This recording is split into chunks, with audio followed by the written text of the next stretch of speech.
maybe tell us a bit about your research origins? How did you start this path, this journey as a scholar? Okay.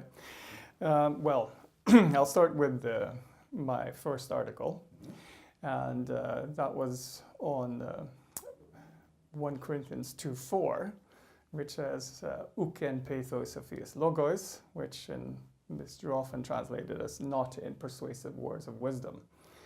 And what I wanted to know in that article was what did that mean, since Paul apparently used persuasive words of wisdom. So in what sense did he use or did not use Greco-Roman rhetoric?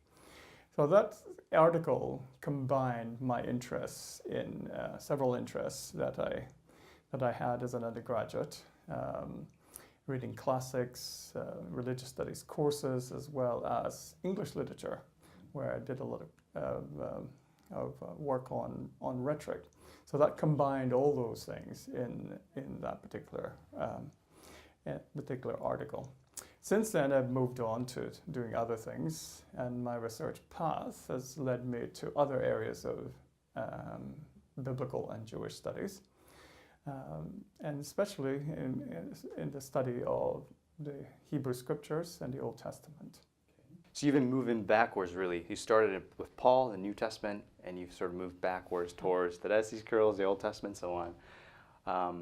What then would you say, or which area of your research path do you think is most relevant to New Testament studies, or what's the most impactful, or which area of your research has the most impact, do you think, on Christian origins? Okay, in some ways you can describe it as moving back. But I'd also like to think of it in terms of looking at both sides of the Greco-Roman side and the Jewish side.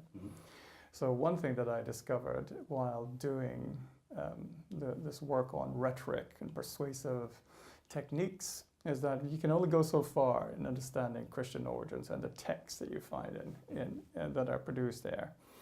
What you need to know is the Jewish background of it, because it's the content that matters. It's also not just the style and the persuasive things that are used by Paul or any other New Testament scholar. So with this journey of yours in mind, what are some of your research areas that most directly impact our understanding of Christian origins? So if you had to pick a few, perhaps. Okay.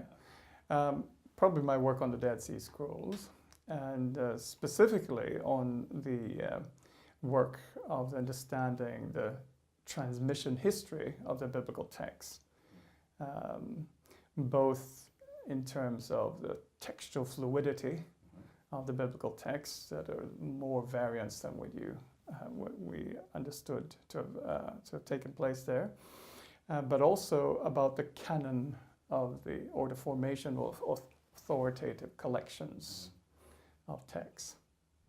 Now, did you go into the Dead Sea Scrolls knowing there's fluidity and variation, or is it something you discovered, you stumbled upon as you were pursuing this path?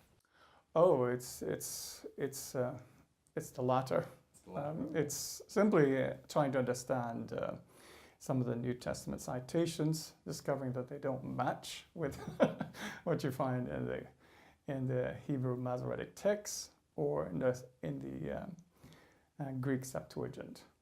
So one of the things that I've done is to question this notion that you can divide scriptures into simply the Septuagint, which Paul apparently had, and the Masoretic texts on the other hand. In fact, it's a reconceptualization of this linguistic divide that in fact it's much more fluid than that. That you can actually have, as we do in the Dead Sea Scrolls, a Hebrew text that is called Septuagintal.